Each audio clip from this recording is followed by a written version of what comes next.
So welcome everyone. My name is Alfréd Szilágyi from Hungary, and this session would be about commercial farming in permaculture, which is it might be a bit controversial, but yeah, that's what I'm doing research on. So I thought to show you some of my own results and also a little bit of the picture what's going on internationally nowadays. So.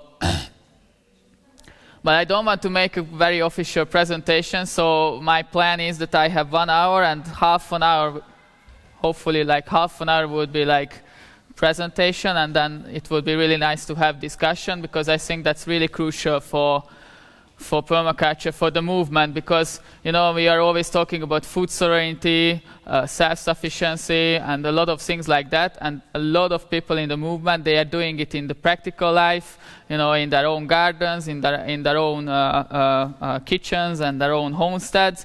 But if we are about scaling, and that was like yesterday lecture, we are about scaling up, then we cannot just take away the big global systems and how we feed the people like in big quantities. And if we are talking about that, then the question is, how can permaculture kind of penetrate the actual conventional big system, and how we can transform agriculture.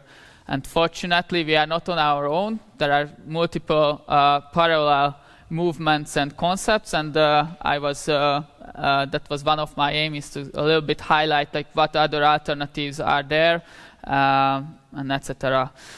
And at the end, I would like to just show you our own farm, where I'm coming from, which is a small-scale horticultural community farm.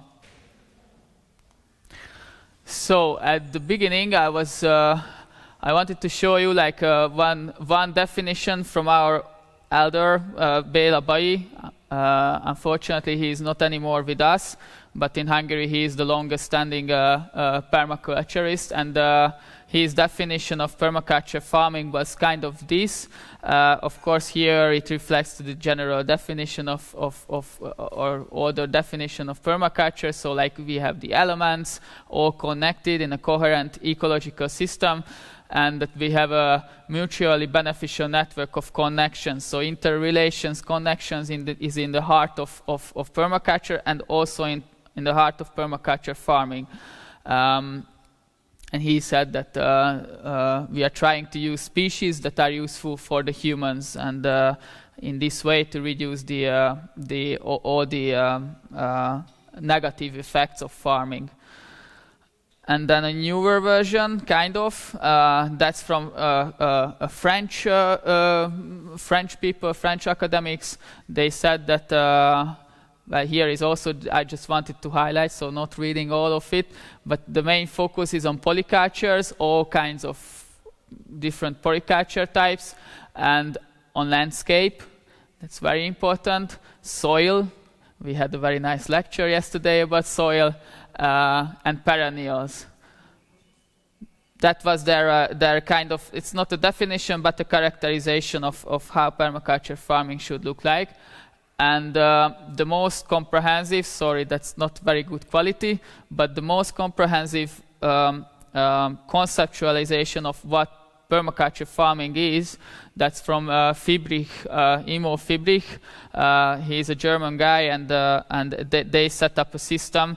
So in Germany, there was an initiative from a big farm to set up a permaculture label for products. That was from the Real and the Lehmann Natur, and he was working with them as a consultant, and he with other colleagues, they set up this kind of graph and system of describing what should be permaculture farming in the reality or in the practice, and they call it 111. So like one prerequisite, it should be certified organic. So that's the very base, organic farming, and that there's 11 fields of actions where it differs from the let's say average or conventional organic farming. So where we do more than a simple organic farm. And then these were so the main three domain is cultivation, the water and soil. And unfortunately it's not so readable, but like composting, tillage, reducing tillage, that we talked a lot about yesterday in presentation. But so there is a system of kind of describing like what is it in the practice, and he really like or they really like made a huge review of the literature, whether it's grey literature or academic literature, like what is actually now, what can we find, like what is in the practice. So although there's not an official definition nor yet like a certification of what is permaculture farming, but there are already like international efforts, academic and also like expert efforts, like to describe somehow how permaculture fits into the wider sustainable farming movements. And also we have now like demonstration farms, or as we call now with newer words like lighthouse project. This is my own list of farms, but definitely there are multiple of them, and I'm sure that in the next session we will hear about also like what you have here in Slovakia and in the Czech Republic.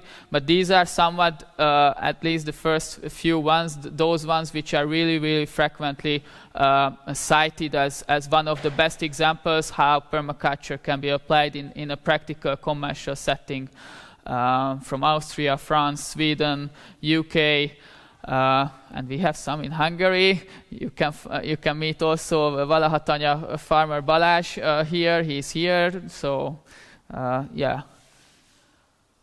And then the next slide. This is my kind of own edition.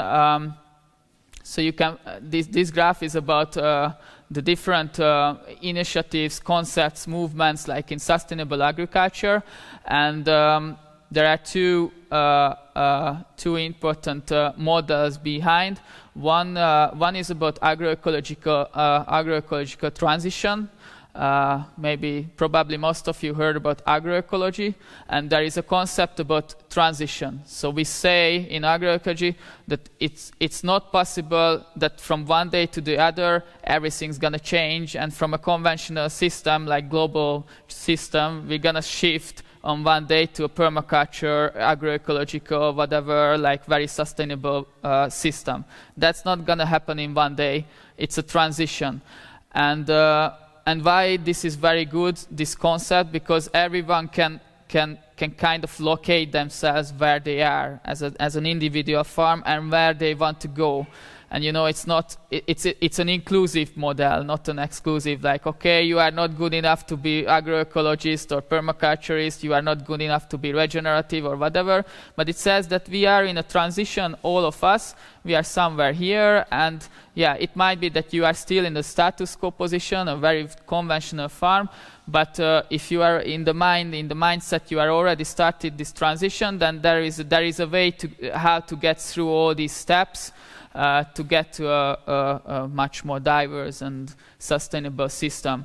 And these steps are, the first is eco-efficiency, which says that they want to reduce all the inputs, and that's how it has a lot of ecological benefits. But this is still like, with the kind of conventional mindset, like how we can make more profit with reducing inputs, like precision agriculture and things like that. Then we have the input substitution, when we are trying to substitute the artificial inputs with something natural. Now we have loads of examples, fortunately, in organic farming, even for supplying nutrients, but also for pesticides, like how we can substitute it with biological measures or inputs. And they say, I think this is the very, very critical step. This is the system redesign. So for us, for permaculture, designing is something that that's always in the head. But the question is how farmers can do a system redesign. And they say that kind of naturally comes from the process that once they are starting to substitute to organic, to natural substances, then they see somehow how ecologically the farm can work, and then they start to think about how they can redesign the system so that it operates with the, let's say, ecosystem services, so more with nature. And once this is done, then comes the last one, which is an ideal future position. That's the agroecological landscape and food systems. And the other model that's from Hungary, from an older academics. He had a model like modeling the different alternatives based on the energy input. So here is the artificial energy input and the natural energy input, and I located the different initiatives and concepts on this graph. This is somehow my own perception, so we can argue about it, but so organic, I think, is somewhere between input substitution and system redesign, and I believe, and I'm trying also to make research on it to show that permaculture is somewhat at the more sustainable end, and yeah, like I was locating the different concepts based on what is the believed, the perceived end result of that concept. And based on that, I think that agroecology and permaculture is kind of the most promising ones. And natural farming, which is in India. Yep. So yeah, I think that the most promising alternatives today, which are all interconnected, and normally when you go to a farming conference, you meet a lot of people who are at least one, but normally they are into more kind of concepts.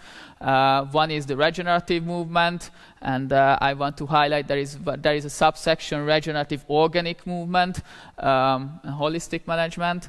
We have the agroecology, as I said, this zero budget natural farming. That's very similar to all these, but it has been landed or started in India.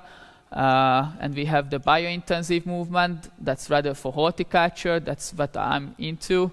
And nowadays we have also in the European context this so-called nature-based solutions. So it's not a farming time, but we are talking quite a lot about on those solutions. But the thing is, here in Europe, that we have a long history of greenwashing, and there is always a risk that corporate abuse happens with the principles of all these initiatives. So I think that's why it's good that permaculture is not yet certified, or so it's always a question whether it's good. If we are scaling up, then we definitely have to take care of these problems. And on the other hand, the practical relevance. So if you go to the practice, to farmers, to talk with farmers, for them it's not a must that they have to frame it like whether I'm regenerative or permaculturist or agroecologist. For them it's not always matters. It's what matters for them that they can survive, and what practices they can do on the ground, on the field. So sometimes I have the feeling that this is rather for the academic people and for people in NGOs and whatever, that we are talking a lot about which are these and whether this is conceptually differs or not. But what really matters, that we can give tools for the farmers so that they can go through this transition that I showed you. And I wanted to highlight here, there is an IPES report, the smoke and mirrors. This is a bit about the critical review of these competing different alternatives. So I recommend to read it. And now I just wanted to show you, like, internationally what happens now in the topic. So 10 years ago, I would have said that we don't have really a lot of research on permaculture, at least natural scientific research, but fortunately in the last 10 years it started. Like 10 years ago there were more like social scientific research, and now we have crude, let's say, natural scientific findings as well. And there are kind of workshops or group of scientists who are working on it, not just Europe. So in the USA, Ferguson was the first who started. Ralph Ferguson, who started to make research about the American, so the USA permaculture movement and farming. And this article of his that was really about farming. Like characterization of the US permaculture farms. Then we have Fibrich, that I showed you the graphic, the 111. And now there is other group of scientists in Germany. They have very nice articles in the Nature. This is one of the highest ranked natural scientific journal globally, and they have just published some papers in it. I will show you. And we are, with the Hungarian team in the association, we have also connections to academia, and we have a working group on research. Then there is a woman, maybe you might know, who is from Czech. Unfortunately, I never met him, but I get to know her through the Visegrad projects that we have had like 10 years ago, and she is also doing her PhD on ecosystem services in permaculture, which would hopefully be ready in 1-2 years maximum, as she told me. And then we have the French group in the INRA, who are working closely with the farm Le Beculem farm, which is a very small-scale permaculture farm, but they are trying to put figures and data on that farm, and based on that also to make other research in France about permaculture. And I know a little bit, but just because I got always the ask for reviewing articles nowadays, and that there are some papers coming from Africa, China, and India. So there is also some kind of scientific research there on permaculture. And these are just papers. So these are. This was one from the German group. As you say, like crop productivity of Central European permaculture is within the range of organic and conventional agriculture. So they are doing something similar that what I've done during my PhD research, like comparing organic, conventional, and permaculture farming. And they have also like crude data about carbon, soil, and biodiversity. These are the older ones. These are more conceptual. This is from Fibrich. He worked really a lot about permaculture in commercial farming, and that was from the French group, like an organic market garden without motorization. So, yeah. And now my research, just a little bit some highlights. My PhD research. So I was doing it for like 6 years in Hungary, and my main topic was to compare horticulture enterprises, conventional, organic, and permaculture horticulture enterprises. So these were all like small scale, so less than 2 hectares, and my aim was to really find those sites which are only differing in kind of thinking and the concept they are doing there. So you can see on the pictures that the layout is very different, but in size, it was all like small scale and very diverse production. But the concept was different behind. These were in Hungary near Budapest. So all in all, 15 sites. So 5 from all types. And I did quite a lot of like ecological measurements on the ground, because my initial aims conceptually was that so I'm coming from the sustainability assessment kind of world or academia, and I integrated it with ecosystem services, the concept, because that was my on the university context where I could start the PhD. And my concept was that if I go out on the practice on the ground and I measure different things related to soil, to biodiversity, to water or whatever, then I can kind of interpret it also on the level of sustainability and also on the level of ecosystem services. And so there was 1 year of measurements in 2020, and there are some. I brought some like kind of most spectacular results. So one was the humus content of the soil. So that's the soil organic matter. So yesterday we heard quite a lot about the relevance and the importance of humus content in the soil, and here the A and the B stands for if there is a significant difference, so statistically proven significant difference between the different farm types. And as you can see, as for the humus, permaculture and organic farms, they were different. They were significantly different from the conventional farms.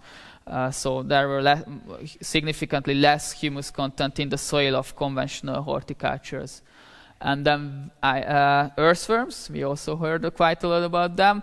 That was from the September sampling, and so the abundance of earthworms were significantly higher in permaculture compared to the other two, while the number of species, so the different earthworm species, was also significantly higher in permaculture compared to the organic farms.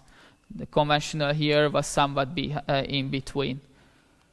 And we also measured the soil surface fauna, so the different group of animals. And just some highlights here, like in permaculture, the collembola, so the springtails, they were significantly higher in permaculture compared to conventional ones. That was true also for the spiders, while the diplopoda, they were significantly higher in permaculture compared to the organic farms. And the Hymenoptera, these were mostly ants and things like that, they were significantly lower in organic farming compared to the other two. And lastly, the pollinators, that was from the August sampling. The abundance of all pollinators, that was significantly higher in permaculture compared to the conventional ones, and also the bee family, the Apidae bees, they were also significantly higher in permaculture. Yep. So that was the summing kind of graphics of my research about ecosystem services.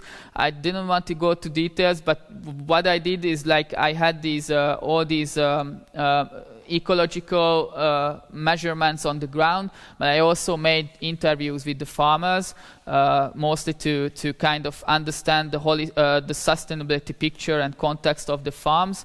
But that was also about the practices and also how they look at farming. And I made a kind of complex assessment, integrating indicators from the measurements, but also from the interviews, to assess the different ecosystem services. And my final kind of result was that I assessed decomposition, climate regulation, pest control, pollination, as ecosystem services, and also biodiversity. And in all cases, permaculture outperformed the organic and the conventional sites. So although if I go back to the graphs, you can see that it's not always black and white, but that was my kind of hypothesis from the beginning when I started doing research during my bachelor and etc. So of course, as permaculturists, we think that permaculture outperforms conventional systems, but I wanted to make figures, wanted to make numbers, wanted to see, wanted to measure, and that's what I managed to do. So now it's kind of a scientifically proven fact, at least in this context. So in Hungary, in horticulture context, in small-scale horticulture enterprises, that was true at that time. That's also important that for 1 year. And that was the conclusions from the sustainability assessment, kind of, so from the interviews. So what I found, this is based on the SAFA guidelines. So the FAO, they created a big framework of how to assess sustainability, and they had 4 dimensions: the good governance, and then environmental, economic, and social pillars. And how I summarized it, that in permaculture we have a holistic approach, ideals, and normally alternative operating models. So whether it is marketing, whether it is the how they do farming, they have like kind of alternative models compared to the conventional farms. For the organics, I found that they have a professional background, they have very conscious management and a complex operating model. By the conventional farms, they have normally outdated technology, minimal innovation, and but they have an experience spanning through generations. So that's on one side a positive. As for environmental side, there is a very high focus on biodiversity. They try to minimize soil disturbance and reducing the dependence on external inputs. In case of the organics, they organic farmers, they have really a focus on saying that the principle of non-pollution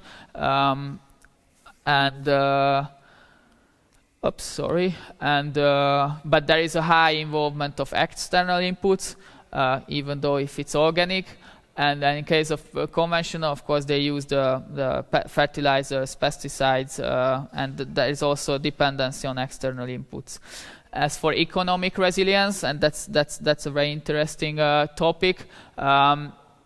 In permaculture, they still, what I saw, that economic considerations that subordinate to principles. So it's not the main focus to be profitable. While in case of organic farms, they seem to be more resilient, prosperous, and they had an economies of scale. So at least at that scale, so in small-scale farming, they were quite strong economically. And while in case of conventional farms, they were kind of limited in market position, and I found a kind of vulnerability. But all in all, I think that the organic farms were strongest in the economic resilience. And in case of social integrity, in permaculture, of course, and that was visible with the farmers, there was really a strong focus on positive social impacts, while in organic farming, there was a strong focus on knowledge transfer, and they had more employees, so there was more focus on how to treat employees. While in case of conventional farms, that was very minimal. I mean, the social integrity and all in all, anything like which is external to the farm, socially, that was very spontaneous or minimal, and unfortunately a lack of cooperation. Yeah, so that was my PhD study, and all the studies I've done before all together. So these were the main highlights, maybe. One is that. What I just said, that in permaculture farming, it was really visible with the farmers that it's a lifestyle for them, and it's not just about making profit and be economic, but also the social and ecological aspects were as important. So kind of balancing, kind of equal importance, and very often a very strong community base. So whether it is for the marketings like CSA farms, etc., whether it's for the ownership or whether for the operation, but there is often a community base behind. Biodiversity, that was, if I wouldn't have measured it, just go out, you can really feel the difference in case of biodiversity. And they didn't use synthetic fertilizer nor pesticides, whether they were certified organic or not. and they have a focus and kind of trend to exclude the external inputs, so integrated farming and composting through these measures, and normally self-sufficiency and food sovereignty, but that this self-sufficiency is really in mind. So when they are talking about like whether it's profitable or not, they always take into consideration the self-sufficiency. I mean, the permaculture farms, the self-sufficiency aspect. They often use land races and underutilized or exotic crops and making experiments, etc. And often we find elements of permaculture design. So they don't do such a complex designs as we do as permaculture designers, but they have elements of those. And as I said, they always look at farming as a lifestyle, not just as a business operation or whatever. And what else is the persons, the farmers themselves, they are very often first generation young intellectuals who move to the countryside. So not like for generations already farming. Yeah, and now a little bit about highlights about why scientific research is important in my view, and what it can help for the permaculture movement. So when I first did my thesis during the bachelor, and I crossed I read the literature, there was one very good article saying that permies just don't do numbers. So we believe in a lot of things. We have myths, we have beliefs, we have principles, but there's no crude numbers behind whether it is really working in the practice or not.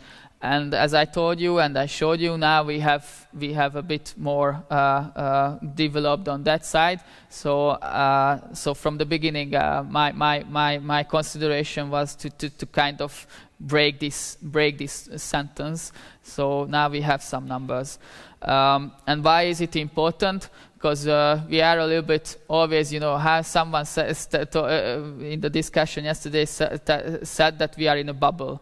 Yeah, often permaculturists, we are kind of in a little bit isolated bubble, but we have to take into consideration that there is a wider society, and if we are talking about that and we want a system change, then we need to take care about decision making, policies, etc. And there, where it comes that numbers and scientific research is very relevant and important. The other thing is the empowerment of practitioners, because and about the transition. So if a farmer is at some step and he needs some more facts and more numbers and inspiration and how to convince them, then comes scientific research as kind of useful tool. And also those who are already doing it, so that they understand and they see that, it's not just what I think and what I believe, but there is a scientific research showing that there are more earthworms in permaculture farms.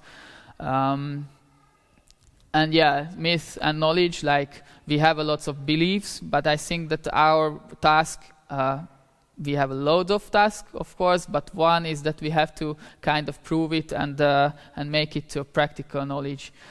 And the other good thing, because a lot of people in the permaculture movement, they are critical about scientific research. I can completely understand it.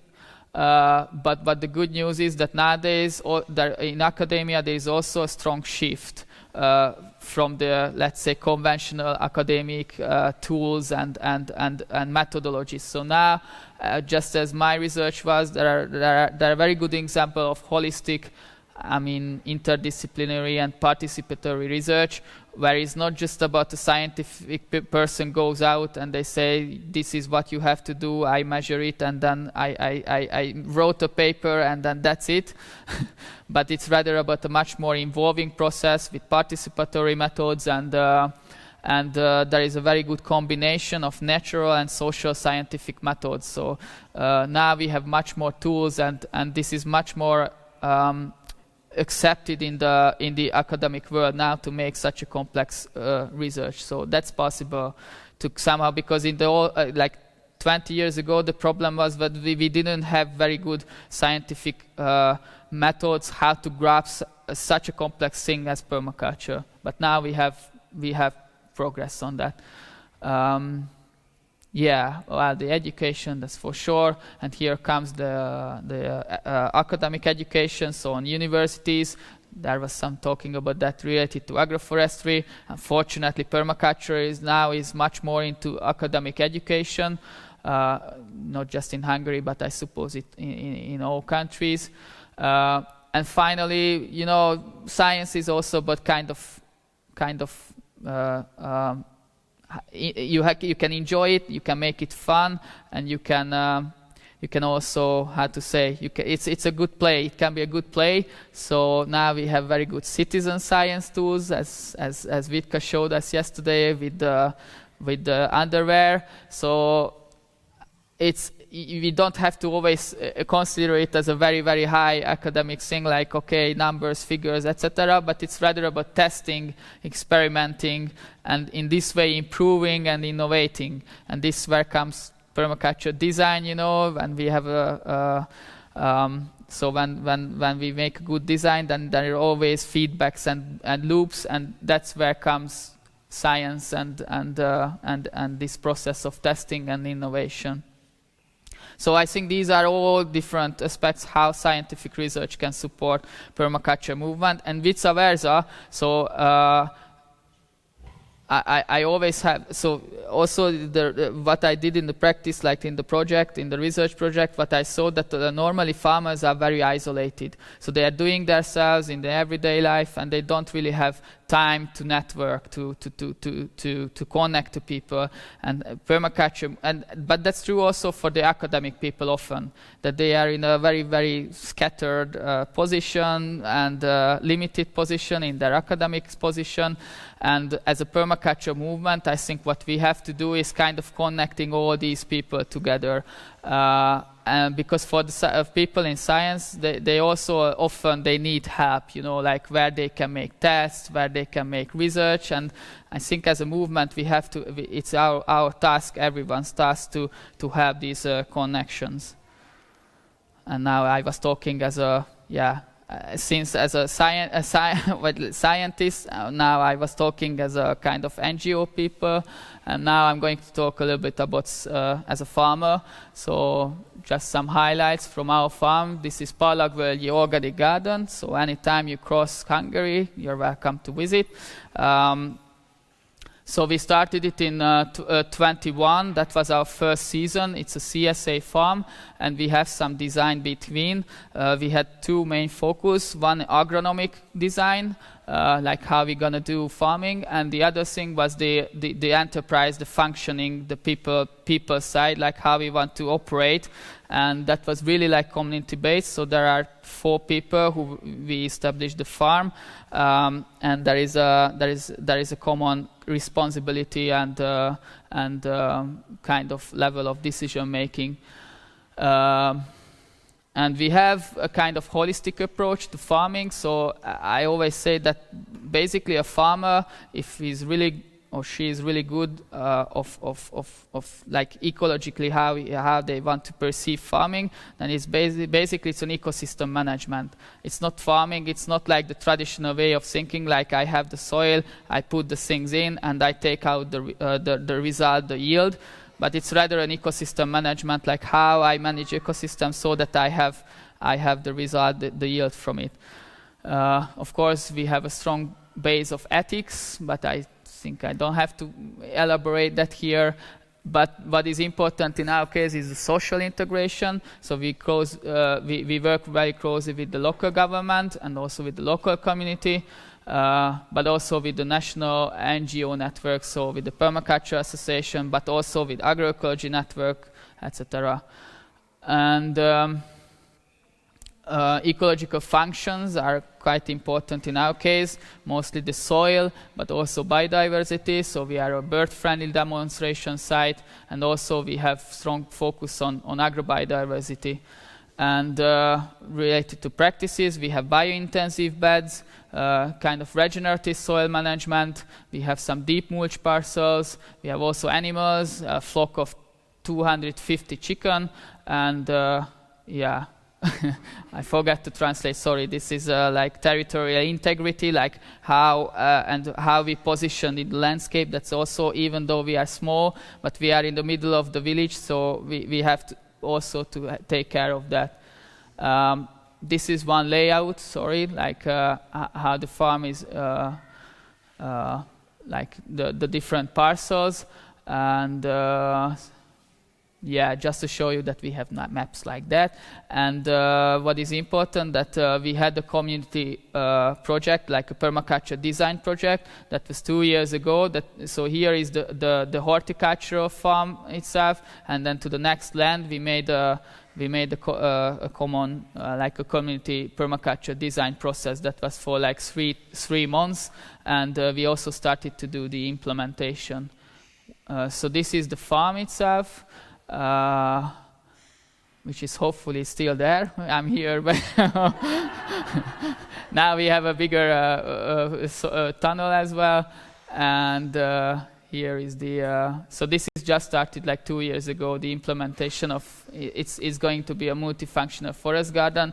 But what is special, that it's really like for the local people, and together with the local government, we made the design.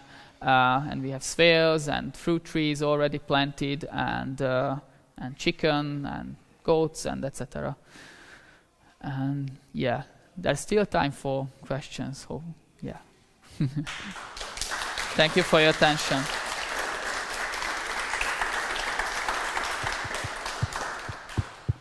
One more one. Hello. I'm not sure it's working. Is it? Can you hear me? No, okay. It's okay. Okay. I would love to thank you, first of all, for your work. So I can remember in 2016 when we were talking about the absence of academic research on the topic, and I'm really glad that she did it and she finished it. And I would like to ask you where we can find it to use it for our purposes.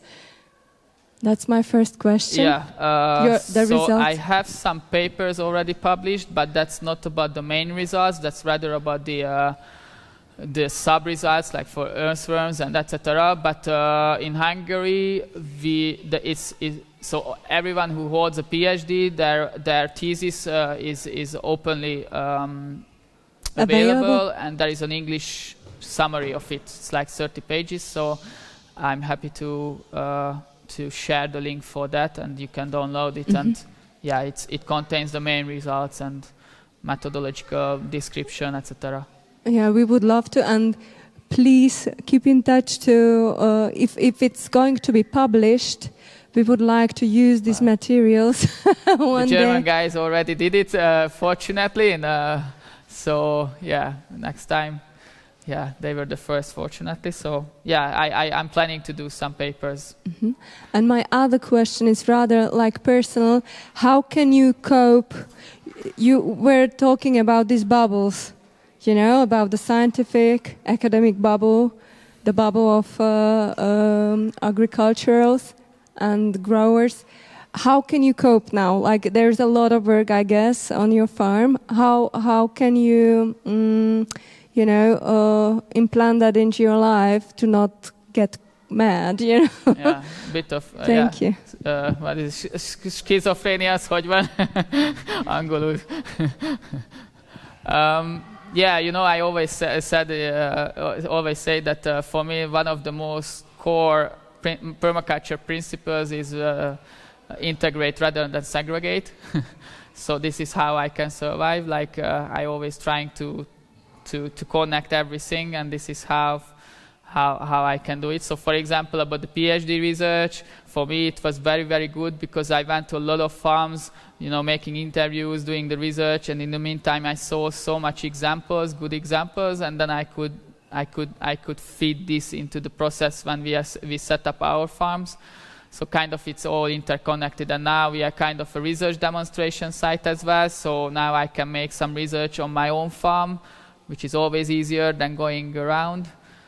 So for me, that's the solution. Always integrate and always trying to connect. So what I'm doing in the MAPER, in the association, that is somehow connected to the practical life and also to the research side. So yeah, kind of flowing like this, and then yeah. And how many of you are in charge on your farm? How many of you are in charge of your farm? We established like 4 people, 2 girls, 2 boys, and it was the initial aim not to be couples, because we know a lot of family farms, which is very nice, very good, but not our cup of tea, because you know all the stress, because this kind of farming, even though it seems like small scale, very nice, whatever, but it comes with a lot of stress. If you look at the business aspects, you have to take care of a lot of customers, etc., as we call them, members. And we wanted to share this. We wanted that it's not open to one couple or one person, but it's divided between more people and more families in the background. And that's now is our 5th season, and I think that it's somehow it's already not in the testing phase. We are somehow more so it's more based, or how to say, more jobban ki van próbálva, vagy hogy mondjam, már nem kísérletezünk. Tested well. Yeah, it's already kind of a good example, even though we always try to innovate. But otherwise, above that, there are layers. So there are us 4 as managers, and there are some people who are working always with us, like all the year round, and there are some people who are coming, 2 hours per week or whatever they want. And if I sum it up all in all, so we have like 5,500 square meters of production site, and that gives, and together with the chicken, the 250 chicken, that sum up as like 5 person as a total, as a full-time job, yeah. And do you have economical stability? Yes. Now, do you feel? Yeah, now we kind of, this is the year when I think we are already kind of reached what I would say that economically viable, because when we started it, we had a set of kind of what kind of earning we would like from the garden, and we reached that last year. But on those 3 years, there was 4 years, there was more than 30% of elértéktelenedés a pénznek, inflation in Hungary. So by the time we reach that dreamed earning, by the time that money, it doesn't worth that much. So now we had some redesign, and now we are kind of okay. I think what we earn now is okay. And we don't want profit, so that's important, that there's not someone behind who were putting money into it and we have to pay back or whatever. There's no loans. So yeah, that's important, that we have to only kind of produce our living, the wages, and there's no need for profit. Okay, I have one question. I'm starting a permaculture farm, so I'm seeking for some specific inspiration. If you have something at your farm which works, like some system or specific strategy, I don't know, something really specific which could inspire us, maybe? For me, community, and it's not just saying like community, like okay, let's work with others. But you need a strong base. You need to find the right people. But for me, I think that's where we are special, and that's what is the best example in our case. That really like sharing the responsibilities, and it's not about fun. So in our case, it was also like we started. We already knew each other somewhat, so it wasn't like completely unknown people to each other. But when we started it, we had kind of a dreaming circle, and we also kind of made some designs, like we described like who is good in what and whatever. And once the first season went down, we went back and we said, okay, who said what and whether it was true or not, or how we can improve our work together, etc. So that was a very strong circle after it. So it wasn't just saying, oh, you were very nice, let's go, whatever, but it was really an honest kind of sharing.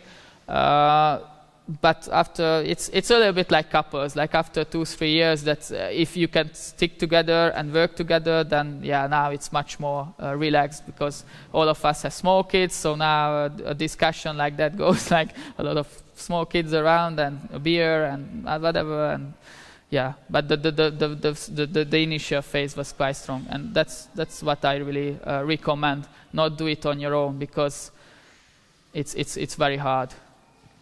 But if we practically, for us, these bio-intensive farming practices, that was good. And well, I can say a lot of things like buy a GP1 sowing machine, because it's worth really. So we bought it just this spring, and it really matters a lot. This bio-intensive sowing machine, it's very specific. It's a Korean sowing machine, and it's really save uptime. It's magical. What's the name? It's a GP1. I can look for you. GP1 sowing machine. But if you type like market gardening, then you will find it, and it costs quite a lot considered to a normal type of sowing machine, but it's really worth it. May I ask, what is your estimation? What is the smallest size of the farm in square meters that could be profitable? Mm-hmm. We have very good examples now in Hungary in this market gardening, bio-intensive farming world. So we are kind of normal size with this half hectare. So most of the farms are like 6,000 square meters or something like that. At least what is operating as beds for the production. But there are some good examples with smaller ones. So, for example, near us there is a small farm. They have I think 2,500 square meters. They have only 2 tunnels, small tunnels, and they do a miraculous work, because they really focus on it, and they much more intensive in a good sense, that they can really take care of all the plants. So so I think that's for 2 people. So from a few and that's vegetable production. Also with the chicken, just to say, like this 150 chicken in Hungary, in the Hungarian context, this can sustain 1 person. As you worked with many farmers, let's say, were they themselves interested in your results, like in the comparison and taking feedback what they could improve on their farms? Kind of.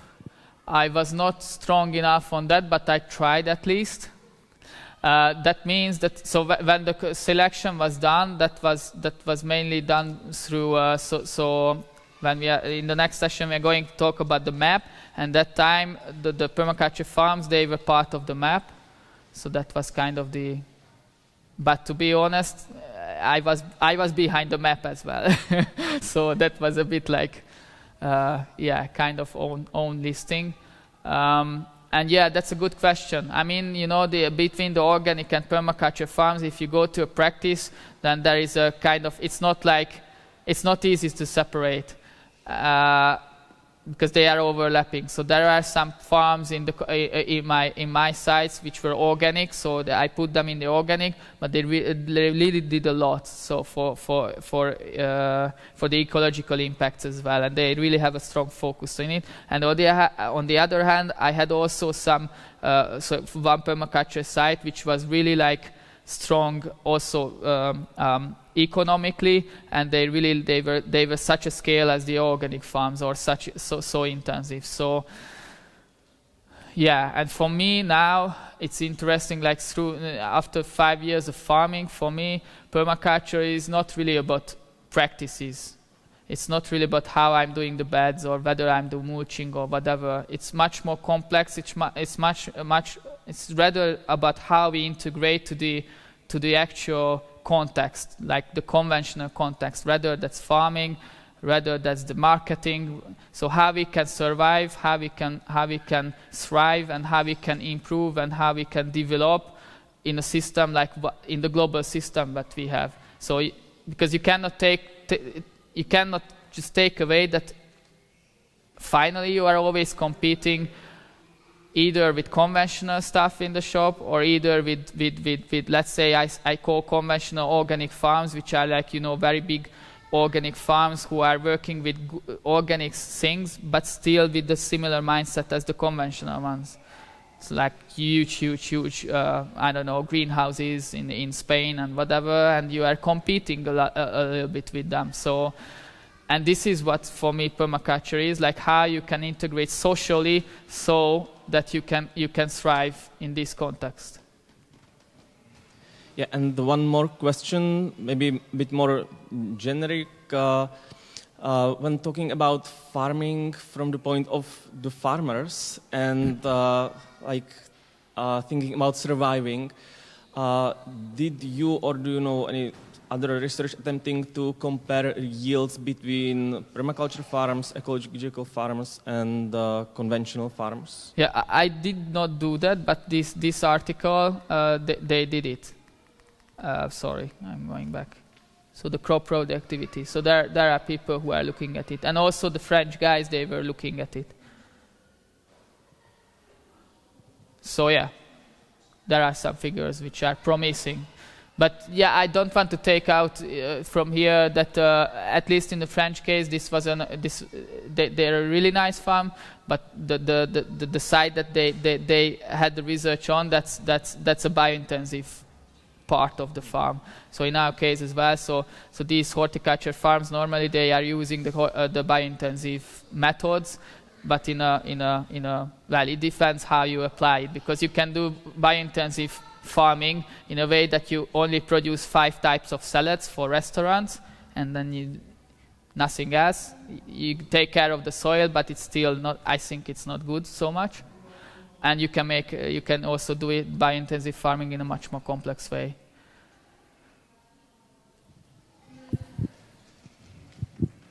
Thank you. My question relates to your business model and your opinion, and maybe what you suggest to young people who are starting this kind of enterprise, so to say. My question is, how do you what's your income model? For example, do you put emphasis also on training activities, which is a different kind of income? And what's your opinion about this on the long run, to diversifying the income structure, not only getting money from the production, but also, I don't know, maybe completely different kind of income sources which relate to your, I don't know, integrative way of thinking? Yeah, so answer that.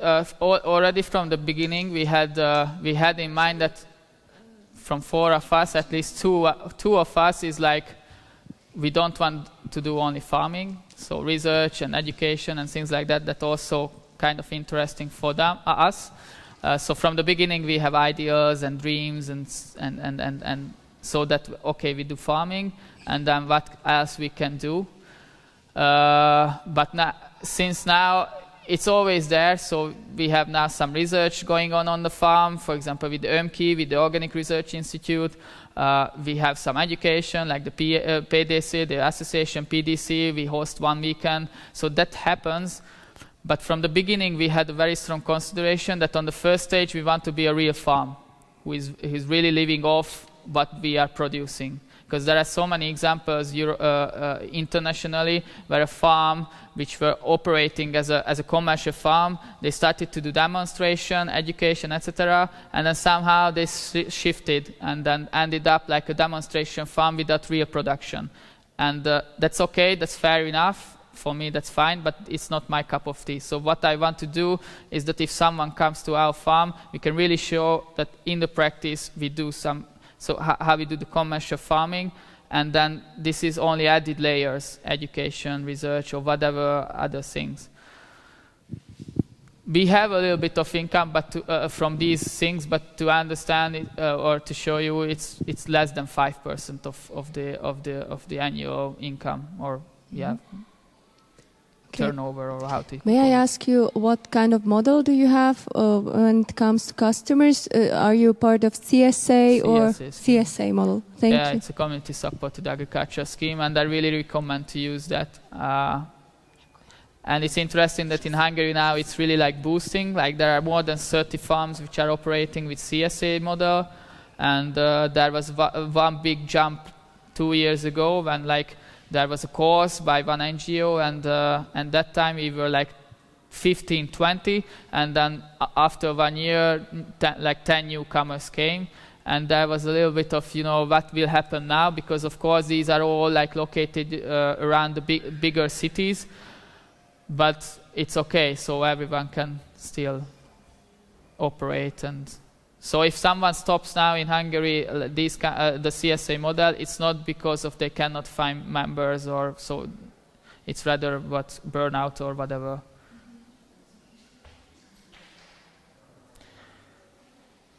Okay, I think time's up. Thank you.